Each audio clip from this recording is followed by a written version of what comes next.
Good morning, 9th class students. Today we are going to discuss the question answers of first chapter NCERT exercise. Although we have done almost all the question of NCERT in between the chapter, but still once again I am going to discuss all the questions so that it will be more clear to you. Okay, so first of all we will do the book exercise. ठीक है, so it is the questions are on page number 3. First question is, which of the following are matter? These are the substance that are given to you and you have to identify which one is matter and which one is not. Like chair, it is a matter or not? Yes, it is a matter because it occupies space. Mass होता है chair में. Air, it is a mixture of gases. Air में क्या होता है? Gases present होती हैं. Gases means substance, so air is also a matter. Love, no, it's a affection type. It's simply a thinking, so it is not a matter. Smell is not a matter. ये बहुत ही confusing होता है बेटा बच्चों के लिए. Why smell is not considered to be matter? Basically smell is simply a sense organ of human being. हाँ, अगर आपसे ये बोला जाए दैट स्मेल ऑफ परफ्यूम, तो वो एक मैटर होगा क्योंकि आप एक सब्सटेंस के स्मेल की बात कर रहे हैं. But whenever only smell is written, सिर्फ स्मेल आपसे लिखा हो एंड यू हैव आपसे पूछा गया हो that smell is a matter or not, तो simply smell is not a matter until or unless a substance is given it to you. कि स्मेल किसी पर्टिकुलर सब्सटेंस की है तब वो मैटर होगी, अदरवाइज स्मेल मैटर नहीं होता. Heat, it is also not a matter. Almonds, yes it's a matter. Thought, it's not a matter. Cold, it's not a matter. Lemon, it's a matter. Water, matter. Smell of perfume, अब यहाँ देखिए यहाँ पर perfume की smell दी हुई है. It means perfume की smell किस वजह से होगी? परफ्यूम के पार्टिकल्स की वजह से. That's why it is a matter. Okay, next question. The smell of hot sizzling food reaches you several meters away, but to get the smell from cold food you have to go close. ये question already आपको discuss कर चुके हैं NCERT में. मैंने assignment पे question दिया था, आंसर भी दिया था. The smell of hot sizzling food reaches are several metre away because aroma or the smell of hot food. तो होता क्या है? द स्मेल, अगर हॉट फूड है it means the particles of hot food have high kinetic energy, so they will diffuse with the air easily. Air के साथ mixing easily होगा, so they will easily convert to the they will easily mix with the particles of air और आपको smell दूर तक आएगी. Next है, a diver is able to cut through water in a swimming pool. Which property of matter does this observation show? जब आप swimming करते हैं तो आपने देखा होगा आप अपने हैंड से उस पानी को ईजिली कट कर पाते हैं. वो पॉसिबल क्यों है? Because water have some inter particle space between them. तो आप अपने फोर्स से उन स्पेस को ऑक्यूपाई कर लेते हैं. सपोज करो मैं उस बुक, यहाँ से अगर मुझे इस बुक के अक्रॉस अपना हैंड क्रॉस करना हो, I am not able to do that क्योंकि यहाँ पर जो पार्टिकल है वो टाइटली बाउंड है. बट अगर पार्टिकल दूर दूर बाउंड होते तो ऐसा वाटर में क्या होता है, पार्टिकल्स आर लूजली बाउंड, मतलब दूर दूर होते हैं. It means you can easily cut that water through your hand. Next, what are the characteristics of particles of matter? I think it is clear to you. हमने already 3 to 4 characteristics पढ़ी है. Okay, now next comes to yes. First question on page number, just look at the page number 9. Question 1. Convert the following temperature to Celsius scale. You have to convert the temperature to the Celsius scale. तो मैंने आपको क्या बताया था? Now if you have to convert 300 Kelvin to Celsius, तो आप क्या करोगे? सपोज करिए 300 Kelvin को आपको सेल्सियस में चेंज करना है, तो 300 Kelvin माइनस 273 आपको बताया हुआ है. It is 8 degree Celsius.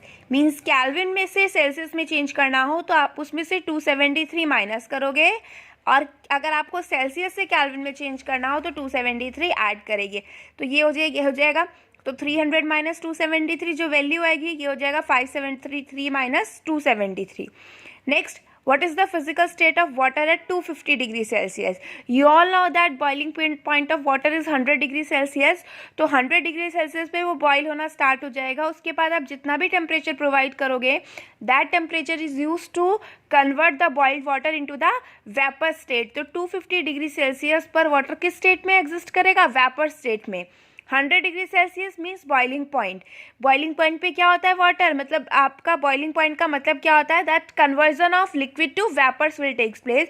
यानी 100 डिग्री सेल्सियस पे वो किस में एग्जिस्ट करेगा, वाटर में, लिक्विड फॉर्म में भी और वेपर्स फॉर्म में भी. ये बहुत इंपॉर्टेंट बात है. 250 मीन्स देखिए 100 से बहुत ज़्यादा है. 100 पे आपका वाटर वेपर्स में कन्वर्ट होना स्टार्ट हो जाता है. 250 बहुत ज़्यादा हो गया, it means all the water is converted into vapours now. तो 250 में वेपर्स होंगे, वाटर वेपर्स, और 100 डिग्री सेल्सियस में लिक्विड एंड वेपर्स और गैस दोनों होंगे. ठीक है. Next question, for any substance why does the temperature remain constant during the change of state. ये आपको पहले भी पता है, मैंने अब कहा था, इफ़ अगर आप आइस को मेल्ट करोगे तो आइस का टेम्परेचर 0 डिग्री सेल्सियस है. During melting until all the ice is converted to the liquid water, temperature will not rise. ऐसे ही अगर आपका एक बार वाटर बॉईल करना स्टार्ट कर गया 100 डिग्री सेल्सियस पे, उसके बाद उसका टेम्परेचर इंक्रीज नहीं होगा. It is because the energy your the heat you provide is use to break the attraction between the particles for the conversion of state. यानी जो आप हीट एनर्जी प्रोवाइड करते हो वो एनर्जी यूज हो रही है to break the attraction of the particle for the conversion of the state. आपके कन्वर्जन के जो स्टेट में आप कन्वर्ट कर रहे हो उसके अट्रैक्शन को चेंज करने में यूज हो रही है, कन्वर्जन करने में यूज हो रही है स्टेट को. That's why it will not change. Okay. Next है, suggest a method to liquefy atmospheric gas.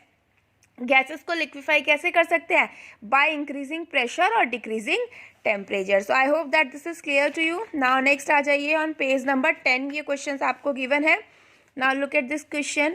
Why does a desert cooler cool better on a hot dry day? आपसे क्वेश्चन पूछा गया है, ऐसे क्यों होता है कि आपके जो कूलर होते हैं वो ज़्यादा कूलिंग करते हैं on a hot dry day. It is because of evaporation. Simply because, आप सिंपल लिख सकते हो, evaporation takes place faster on the hot dry day which cause cooling. आप प्रॉपर भी लिख सकते हैं, आप एक्सप्लेन कर, अगर आपने लिखा हो that the water falling on the pad of the cooler evaporates by taking the energy of the surrounding and the evaporation is higher in hot dry days, that's why it causes more cooling. Simple आप answer लिख दिए जी इस तरीके से, hot dry day में evaporation ज़्यादा होगा water का and it will cause more cooling. Next, why does the water kept in an earthen pots become cool during summer? It is because the earthen pots have pores on the surface. pores होते हैं surface पे, हमने discuss किए question. earthen pots have pores on the surface from which water is continuously coming out. Now water from the surface of pot evaporate by taking the energy from the surrounding, which makes the water cool. I hope it is clear to you. Next, why does our palm feel cold when we put some acetone or petrol or perfume on it? Simply अगर आपने देखा होगा perfume अगर आप अपनी body पे spray करते हो एसीटोन, या आप नेल रिमूवर देख लीजिए, नेल जो थिनर होते हैं नेल रिमूवर, आप उन्हें आपके जैसे बॉडी को टच करता है, you feel cool. Why? Because they are volatile liquid. Volatile liquids कौन से होते हैं? वॉलेटाइल लिक्विड्स का मतलब होते हैं बहुत जल्दी इवेपोरेट हो जाना.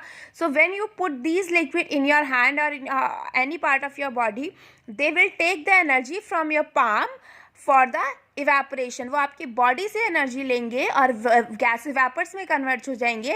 That's why we feel cool. आपको पहले भी बताया, जहाँ से एनर्जी जाती है वहाँ का टेम्परेचर डिक्रीज हो जाता है. As these are volatile liquid, they will take the energy from our palm and make us feel cool.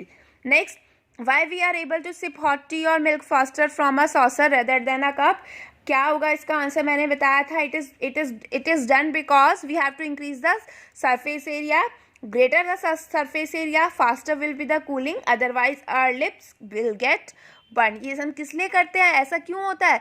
Because saucer have higher surface area. surface area ज़्यादा है तो उसकी वजह से कूलिंग भी ज़्यादा होगी. फास्ट सरफेस एरिया जितना ज़्यादा होगा, इवेपोरेशन उतना होगा, कूलिंग फास्टर होगी, and your lip will not burn. What type of cloth should be wear in summer? We should wear cotton clothes in summer because cotton clothes क्या होते हैं, अभी तक हमने पढ़ा है cotton clothes are good absorber of sweat. लेकिन उसके अलावा इवेपोरेशन से भी एक रीज़न है. Cotton clothes are good absorber of sweat और any liquid. That sweat will evaporate by taking the energy from the surrounding. और उस surrounding में आपकी body भी आती है. So your body temperature will decrease and we will feel cool. मैं दोबारा से explain करती हूँ इस आंसर को बेटा. Cotton, we should wear cotton clothes in summer because cotton clothes are good absorber of sweat. That sweat will evaporate by taking the heat from our body and make us feel cool. तो ये हो गया आपका answer clear यहाँ तक. Now let comes to the exercise question. Okay, convert the following temperature to Celsius case. 293 Kelvin को Celsius में change करना है. इसमें क्या ऐड कर दीजिए, प्लस 273. 293 प्लस 273 जो आपकी वैल्यू आएगी that will be in degree Celsius. ये भी सेम होगा. नेक्स्ट कन्वर्ट द, अच्छा सॉरी, सेल्सियस केस में कन्वर्ट करना है ना केल्विन से सेल्सियस, तो आपको क्या करना पड़ेगा, माइनस 273. यहाँ पर भी minus 273. Next you have to convert the following temperature to Kelvin scale. 25 degree Celsius को कैल्विन में चेंज करना है तो आपको क्या ऐड करना पड़ेगा, प्लस 273. ओके, तो कैल्विन में चेंज हो जाएगा. Next, give reason for the following observation. First question, first part देखिए. Naphthalene balls disappear with time without leaving any solid. क्यों होता है, बिकॉज नेप्थलीन क्या है, it is a sublime solid and it is the naphthalene. आपको क्या बताया था, सब्लिमेशन होता है नेफ्थलीन में या नहीं. So basically naphthalene is a sublime solid which convert directly from solid to gas without changing it to the liquid. तो इसका रीज़न यही है, नेफ्थलीन आपका क्या होता है, it is a sublime solid है, या आप वॉलेटाइल सॉलिड भी कह सकते हो, सबलाइम सॉलिड भी कह सकते हो. Next, we can get the smell of perfume sitting several metres away. इसका क्या रीज़न होगा, because the vapors present in the smell of perfume have higher rate of diffusion with air. भाई smell of perfume gases तो होती हैं perfume में, तो आपको सेवरल मीटर्स अवे क्यों आती है स्मेल उसकी, because the smell of perfume में क्या होगा, वेपर्स होंगे. The vapours of the perfume mix with the air easily और diffuse with the air easily and we get the smell several metres away. Air क्या होती है, continuously move करती है और आपके वेपर्स भी मूव करते हैं. तो जो आपका परफ्यूम्स के अंदर जो वेपर्स है, जो गैस है, that will mix with the air easily और एयर के साथ वो मूव इजिली करेगी. That's why we get the smell sitting several meters away. Next, arrange the following substance in increasing order of force of attraction between the particle. Water, sugar and oxygen. अब तीनों में देखो, water is a liquid, sugar is a solid, oxygen is a gas. तो solid, ये आपका water liquid हो गया, solid हो गया और गैस हो गया. तो आपको increasing order of force of attraction में लिखना है. सबसे ज़्यादा किस में होता है, सॉलिड में, तो सबसे ज़्यादा किस में होगा, शुगर में, फिर वाटर और फिर किस में आएगा, ऑक्सीजन. नेक्स्ट देखिए, what is the physical state of water at 25 degree Celsius. आप नॉर्मली 25 डिग्री सेल्सियस पे वाटर को देखो किस स्टेट में एग्जिस्ट करता है, लिक्विड. 0 डिग्री सेल्सियस क्या कहा था, वाटर का मेल्टिंग पॉइंट और फ्रीजिंग पॉइंट एक होता है. तो 0 डिग्री सेल्सियस में water can exist in the solid as well as in liquid state. 100 degree Celsius अभी बताया है, gas as well as liquid state. 100 degree Celsius पर वाटर बॉईल होना स्टार्ट होता है, लेकिन ऐसा थोड़ा ना है पूरा वाटर ही खत्म हो जाएगा, आपको दिखेगा ना वाटर उसमें present. That's why it is exist in liquid and gaseous state both. Next, give 2 reason to justify water is liquid at room temperature. आपको जस्टिफाई करना है वाटर क्यों आपका होता है लिक्विड रूम टेम्परेचर पे. तो सिंपली क्या आप दे सकते हो, वाटर की लिक्विड की क्या क्या प्रॉपर्टीज होती हैं. लिक्विड की प्रॉपर्टीज क्या क्या होती हैं आपकी, फ्लो, लिक्विड फ्लो कर सकते हैं, they do not have fixed shape.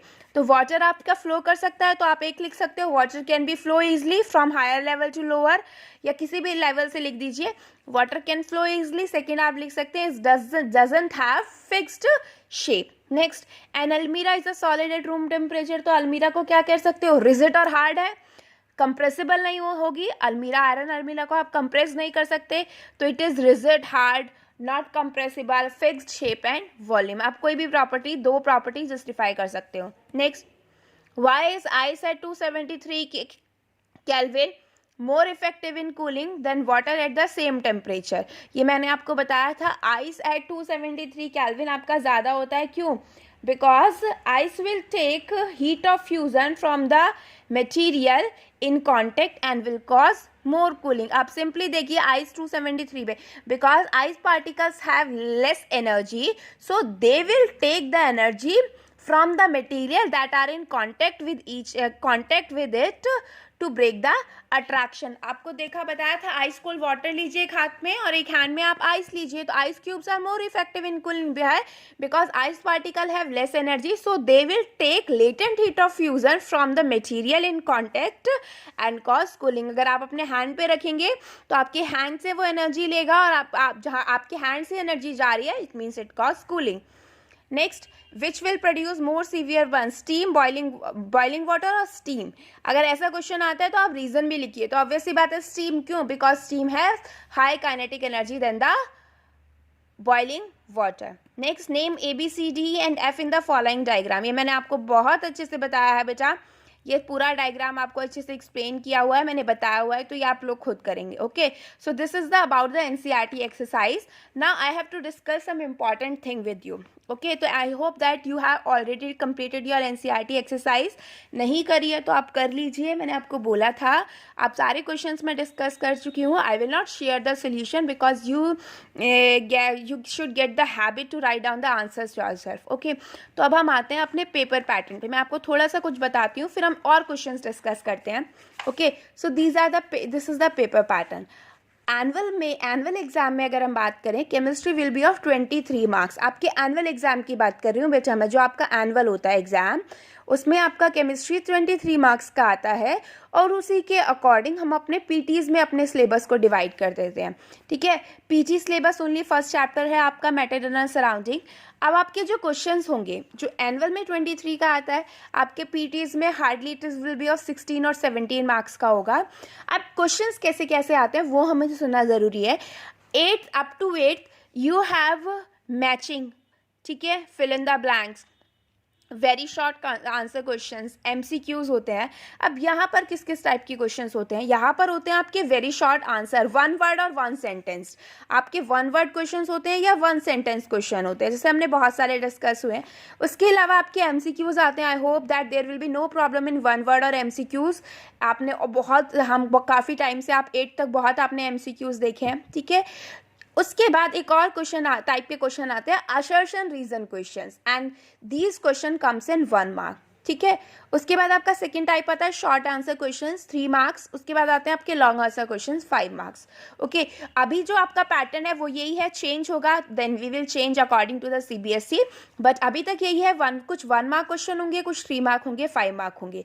3 और 5 एज यूजुअल आपके सब पार्ट्स डिवाइड होते हैं, कुछ भी आ सकते हैं क्वेश्चंस में, but most important is this assertion reason questions. ये क्या होते हैं? ये कुछ नया है आपके लिए। So I am going to discuss to you about these assertion reason question. ठीक है, अभी असर्शन रीजन क्वेश्चंस कैसे होते हैं, let me show you some questions. Okay, चलिए यहाँ पे मैंने कुछ लिखा हुआ है, देखिए बेटा, देखिए, the following questions contain 2 statement. जो भी अब आपके आगे आप क्वेश्चंस पढ़ोगे उसमें 2 स्टेटमेंट हैं। वो 2 स्टेटमेंट कौन कौन से हैं? एक है असर्शन और दूसरा है रीजन। रीजन का मतलब ये नहीं आप उससे रिलेट मत कीजिए कि रीजन दीजिए इस आंसर का, no, you just consider at as 2 statement. आपको कोई 2 स्टेटमेंट दिए हुए हैं। 1 statement is your assertion denoted by A and second statement is your reason that is denoted by R. You have to choose the correct option according to the following. आपको कुछ options आगे दिए हुए हैं, इनके अकॉर्डिंग आपको questions में आपके चूज करने हैं आंसर्स। ओके, तो फर्स्ट ऑप्शन ए क्या है? देखिए, both A and R are correct. दोनों स्टेटमेंट यानी असर्शन, आपको सबसे पहले दोनों स्टेटमेंट को चेक करना। You have to check the both the statement. आप ये मत देखिए दोनों एक दूसरे से रिलेट कर रहे हैं, नहीं, आपको सिर्फ 2 स्टेटमेंट, आप ट्रू फॉल्स की तरह इन्हें कंसिडर करिए।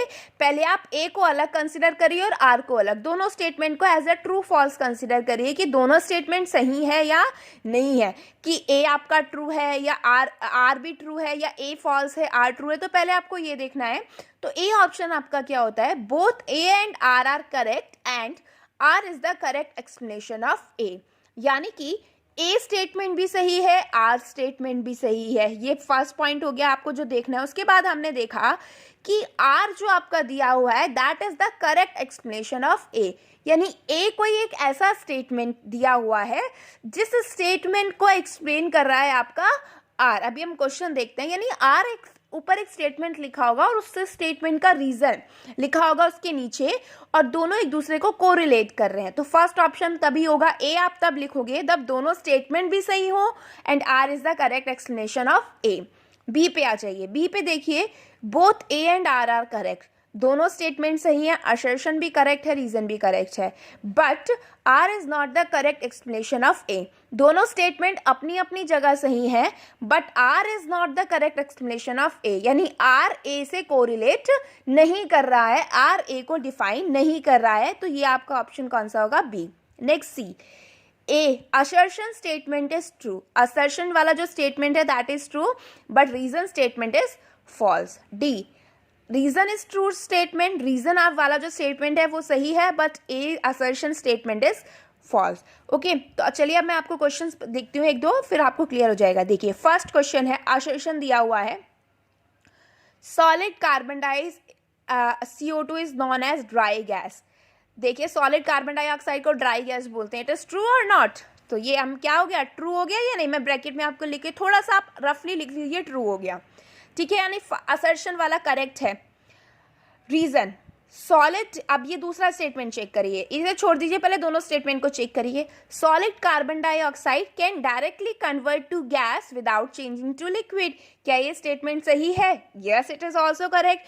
सॉलिड कार्बन डाइऑक्साइड होता है दैट वो डायरेक्टली गैस में कन्वर्ट होता है without changing into the liquid, यानी ये दोनों स्टेटमेंट सही है, ए भी सही है और आर भी सही है, यानी अब आपके ऑप्शन कौन कौन से होते हैं? ए हो सकता है और बी हो सकता है, दोनों में से कोई भी हो सकता है, because in both the option both A and R correct. अब हम देखते हैं क्या ये एक दूसरे से कोरिलेट कर रहे हैं, तो चलिए देखिए, अगर मैं आपसे क्वेश्चन पूछूं why solid carbon dioxide is known as dry gas, तो आप क्या कहोगे? ये क्वेश्चन लिखवाया हुआ है मैंने, why solid carbon dioxide is known as dry gas, because solid carbon dioxide can directly convert to gas without changing into liquid. तो आप देखिए इस स्टेटमेंट का रीजन, आप जो असर्शन होगा ना उसे एक क्वेश्चन की तरह देखना और उस क्वेश्चन का आंसर देखना नीचे दिया हुआ है या नहीं, ये आपको करना है। पहले आपको दोनों चीजें चेक करनी है, दोनों statement, whether these two statement are correct और नॉट, देन आप असर्शन को एक क्वेश्चन फॉर्म में देखिए और देखिए क्या रीजंस वाला स्टेटमेंट उसका आंसर है या नहीं। तो यहाँ देखिए both A and R are correct and R is the correct explanation of A, तो इसका ऑप्शन क्या हो जाएगा? ए। ओके, चलिए नेक्स्ट क्वेश्चन हम देखते हैं। ठीक है, नेक्स्ट क्वेश्चन देखिए, assertion, melting point of ice is 0 degree Celsius. It is correct or not? Yes, it is correct. Melting points of freezing point दोनों ही 0 degree Celsius होता है, तो melting points of ice is 0 degree Celsius statement क्या हो गया? True. Next आ जाइए, reason, the temperature during the conversion of state does not change. क्या ये स्टेटमेंट सही है? That temperature during conversion of state does not change. सही है या नहीं? अभी हमने क्वेश्चन देखा है, why there is no change in temperature during the conversion of the state. तो हाँ, ये स्टेटमेंट भी सही है, ट्रू है, और ये वाला स्टेटमेंट भी ट्रू है, दोनों स्टेटमेंट जो ट्रू है, बट क्या ये statement reason is the correct explanation of A? No, दोनों स्टेटमेंट सही है बट ये इसका करेक्ट एक्सप्लेनेशन नहीं है। Melting point of ice is 0 degree Celsius, ये ठीक है, लेकिन उसका एक्सप्लेनेशन ये थोड़ी ना है कि टेम्परेचर चेंज नहीं होगा, हमें उससे थोड़ी ना लेना देना। हाँ, ये अगर ऊपर आपको ये दिया होता that melting point and freezing point of ice are equal, दोनों इक्वल होते हैं, तो तब तो ये उसका रीजन होता है that temperature does not change, but सिर्फ इतना दिया हुआ है melting point of ice is 0 degree Celsius, it doesn't mean कि इसका रीजन ये होगा। इसका रीजन किस वजह से? इसका रीजन इसके फोर्स ऑफ अट्रैक्शन की वजह से होगा। इट मीन्स ये ऑप्शन क्या हो जाएगा? बी। नेक्स्ट क्वेश्चन देखिए, असर्शन दिया हुआ है, evaporation of any liquid occur at fixed temperature. क्या evaporation of liquid occur at fixed temperature?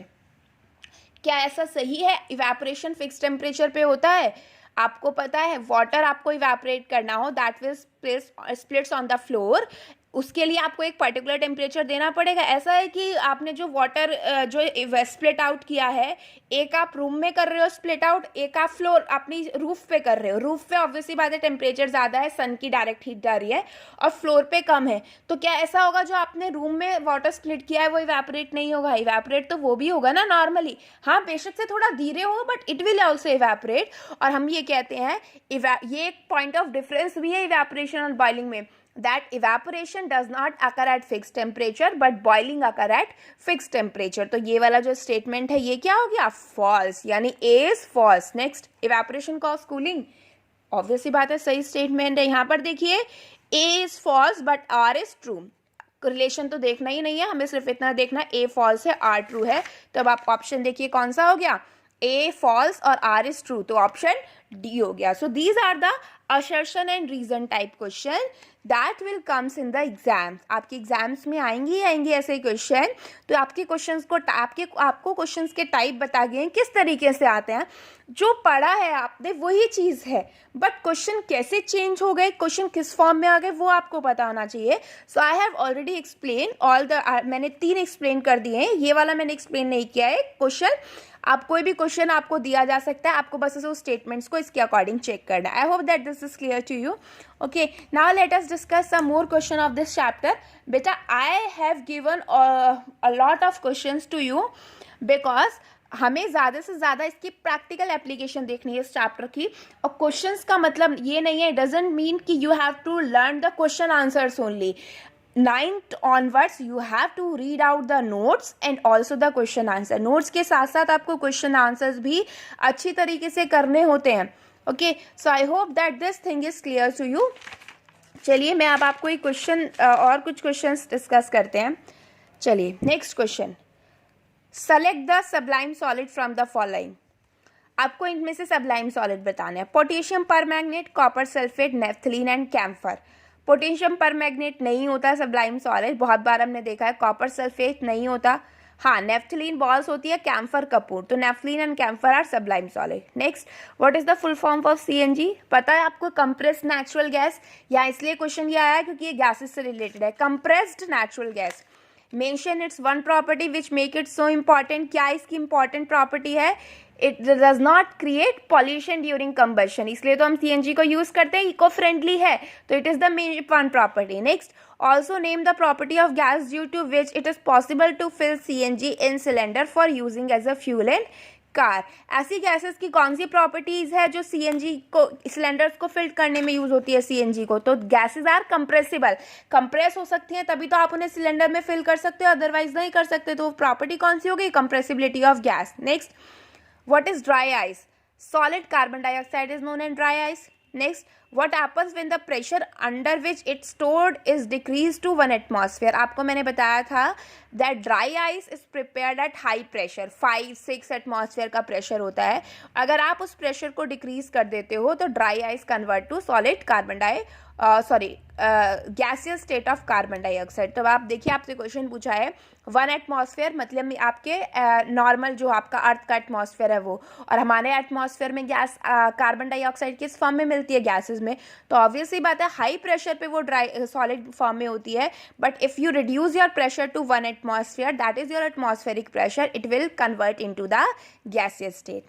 Okay, next question आप देखिए, the melting point of 3 solids X Y Z are 298 kelvin, 314 kelvin and 398 kelvin respectively. 3 elements दिए हुए हैं, कोई भी वो दिए हुए हैं सॉलिड्स, उनके मेल्टिंग पॉइंट आपको दिए हुए हैं। नेक्स्ट क्वेश्चन है, you have to arrange these in increasing order of their interparticle force of attraction. तो याद है मैंने मेल्टिंग पॉइंट में आपको क्या बताया था? Higher the melting point higher will be the interparticle force of attraction. तो अब आप यहाँ पर दे सकते हैं जिसका मेल्टिंग पॉइंट ज़्यादा होगा दैट स्पीशीज और that material have higher force of attraction. तो उसके अकॉर्डिंग अब आप खुद देखिएगा, मैंने हिंट दे दिया है आपको। Okay, next, give reason to explain why it takes longer to dry wet cloths in humid weather। ये evaporation से related है, आप लोग खुद लिखेंगे। Next, why we observe water droplets on the surface of glass containing ice cold water? This answer is related to the condensation process। मैं आपको hint दे रही हूँ बस अब। Okay, next, when common salt is dissolved in water, what will be the change in volume and why? आपको बताना है क्या जब आप सॉल्ट को वाटर में डिजोल्व करते हो, is there any change in volume और नॉट, चेंज वॉल्यूम में होता है या नहीं होता, होता है तो क्यों होता है, आपको एक्सप्लेन करना है। ये कराया हुआ इस टाइप का क्वेश्चन बोला हुआ है। Next, ice water and steam are three state of a substance and not different substance. जो आपका आइस है, वाटर एंड स्टीम है, these are the three states of substance and not different substance. ये तीनों अलग अलग सब्सटेंस नहीं है, these are only the three different states of substance, you have to justify. तो सबसे पहले these are not different substance because they have fixed composition. Ice में भी H2 होता है, वाटर में भी H2 होता है, स्टीम में भी H2 होता है।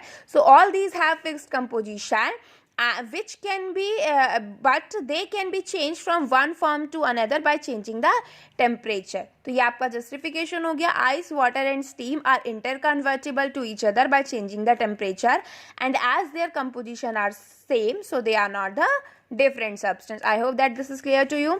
next question आप देखिए, doctor advised to put wet clothes on the head of a person suffering from high fever related to evaporation। खुद देखिएगा, dogs generally hang out their tongue during summer. जो dogs होते हैं उनकी जो आपने टंग देखी है वो बाहर की तरफ रखती है, वो भी इवेपोरेशन से रिलेटेड है। मैं आपको थोड़ा सा बता देती हूँ, वो टंग को बाहर रखते हैं अपने सलाइवा को इवेपोरेट करने के लिए। अब आपको थोड़ा आइडिया हो जाएगा मैंने क्यों ये वर्ड बोला है, and you will able to write down the answer. Next, out of ink and honey ink will diffuse faster. क्यों इंक और हनी में से कौन डिफ्यूज होगा वाटर में faster? Will diffuse in water लिख देती हूँ मैं। अगर आप इंक का एक ड्रॉप वाटर में डालो और एक हनी का ड्रॉप डालो तो ज़्यादा जल्दी कौन डिफ्यूज़ होगा? इंक। तो आपको बताना है डिफ्यूजन किस पे डिपेंड करता है, एक तो टेम्परेचर पर और दूसरा inter particle force of attraction. तो आपने इंक को देखा होगा बहुत ज़्यादा लिक्विड फॉर्म में होता है, हनी थोड़ा थिक होता है, थिक है तो मीन्स उसमें अट्रैक्शन ज़्यादा है, इंक में इंटर पार्टिकल अट्रैक्शन कम है, तो उससे रिलेटेड आप आंसर लिखोगे। नेक्स्ट, ट्रीज एक्वायर मोर लीव्स ड्यूरिंग समर। इसका आपको ये भी आप जनरली आप देखोगे तो आप लिखोगे कि ज़्यादा सनलाइट होती है तो ज़्यादा फूड प्रिपेयर होता है, बट यहाँ पर आपको इसका जो रीज़न है that is relate to transpiration process. वो आपको रिलेट किससे करना है? ट्रांसपिरेशन प्रोसेस से करना है, वो आप खुद करिएगा ट्रांसपिरेशन प्रोसेस से। मैं आपको थोड़ा सा आइडिया दे दूँ, ट्रांसपिरेशन मीन्स होता है removal of excess water from the leaves. During जो समर होता है ट्रांसपिरेशन ज़्यादा होता है। अब अगर ट्रांसपिरेशन ज़्यादा होगा मतलब वाटर का लॉस अगर ज़्यादा होगा तो लीव्स में से वाटर का लॉस ज़्यादा होगा तो फूड प्रिपेयर करने में आपकी कम होगा। तो उस ट्रांसपिरेशन प्रोसेस को डिक्रीज करने के लिए आपकी जो लीव ट्रीज हैं वो ज़्यादा लीव्स एक्वायर करती हैं, ज़्यादा से ज़्यादा लीव्स होंगी तो फूड ईजिली प्रिपेयर होगा। अब सपोज करो जैसे ये सिर्फ थे एक जस्ट एजम्पशन है, एक ट्री पे 5 लीव्स है, एक ट्री पे 20 लीव्स है। 5 लीव्स में से ट्रांसपिरेशन हो रहा है, एक उसमें 20 लीव्स वाले में से ट्रांसपिरेशन हो रहा है, तो 5 लीव्स वाले में से ज़्यादा जल्दी ट्रांसपिरेशन हो जाएगा क्योंकि 5 ही लीव्स हैं। दूसरे में कितना है? 20 लीव्स, तो उसमें ट्रांसपिरेशन थोड़ा कम होगा, ट्रांसपिरेशन प्रोसेस कम होगा मतलब वाटर ज़्यादा रहेगा तो फूड ईजिली बनेगा। ओके, फूड, तो that's why trees acquire more leave during summer. Next, ये क्वेश्चन बहुत इंपॉर्टेंट है, इसे ध्यान से देखिए। A glass tumbler containing hot water is capped in the freezer compartment. एक ग्लास टम्बलर था, उसमें हॉट वाटर था, मैंने उसे फ्रिज में रखा and we have observe its temperature. तो आपको कुछ ग्राफ्स दिए हुए हैं, आपको इन ग्राफ्स में से देखना है और बताना है कौन सा सही है। ठीक है, ये टेम्परेचर है डिग्री सेल्सियस में, इधर टाइम है मिनट में हर ग्राफ में। यहाँ सपोज करो आपका जो टेम्परेचर था वो कुछ भी हो सकता है, 90 डिग्री सेल्सियस हो सकता है, 100 हो सकता है, क्योंकि वी टेक हॉट वाटर। तो ऑब्वियसली बात है जब आप उसे फ्रिज में रखोगे सबसे पहले टेम्परेचर क्या स्टार्ट होना होता है? डिक्रीज होना स्टार्ट होता है। ठीक है, तो टेम्परेचर ऑब्वियसली बात है जब आप फ्रिज में रख रहे हो तो डिक्रीज ही होगा, बट आपको इस ग्राफ में कौन सा करेक्टली एक्सप्लेन कर रहा है वो एक्सप्लेन देखना है। ठीक है, तो अब हम देखते हैं। अच्छा, इसमें मैं यहाँ लगा देती हूँ ये वाली लाइन। ठीक है, ये जो डैश वाली लाइन है that will represent the 0 degree Celsius. अब आप देखिए इस ग्राफ में क्या हो रहा है, पहले डिक्रीज हुआ, फिर कांस्टेंट हुआ, फिर फर्दर डिक्रीज हुआ। इसमें डिक्रीज होता जा रहा है, इसमें नो चेंज इन टेम्परेचर, इसमें क्या हुआ, पहले डिक्रीज हुआ है फिर इंक्रीज हो गया। अब आपको इसमें से देखना है कौन सा ग्राफ ज़्यादा सही होगा। मैं आपको एक हिंट देती हूँ, जब आप फ्रिज में उस हॉट वाटर को रखोगे पहले टेम्परेचर डिक्रीज होगा जब तक वो पूरा का पूरा टेम्परेचर आपका नॉर्मल ना हो जाए। Once the solidification will start, आपने फ्रिज में रखा है मतलब एंटी फ्रीजर में रखा हुआ है, जब आप फ्रीज़र में रखोगे तो आइस उसमें बनना स्टार्ट होगी, तो जब आपका जो वाटर है that will start to convert into the ice, there will be no change in the temperature. जैसे आइस से वाटर कन्वर्ट होने पे कोई चेंज नहीं होता, ऐसे वाटर से आइस में कन्वर्ट होने में भी कोई चेंज नहीं होगा। तो कुछ टाइम के लिए टेम्परेचर आपका कांस्टेंट हो जाएगा। अब आपके दिमाग में स्ट्राइक कर गया होगा आंसर कौन सा है। So this is all about almost all the question we have discussed from this chapter, जो आप इम्पॉर्टेंट थे। मैंने एक्स्ट्रा क्वेश्चंस भी आपको बहुत दे दिए हैं। Okay, so best of luck for the preparation of this chapter, because we have already done with a lot of revision in the form of questions ज़्यादा से ज़्यादा डिस्कस करने का मतलब बेटा रिविजन ही है, nothing else. Okay, so I hope that all the things are clear to you now. If you have any doubt, then you can ask me related to the topic. Otherwise, from next class we'll start with the next chapter. Thank you so much.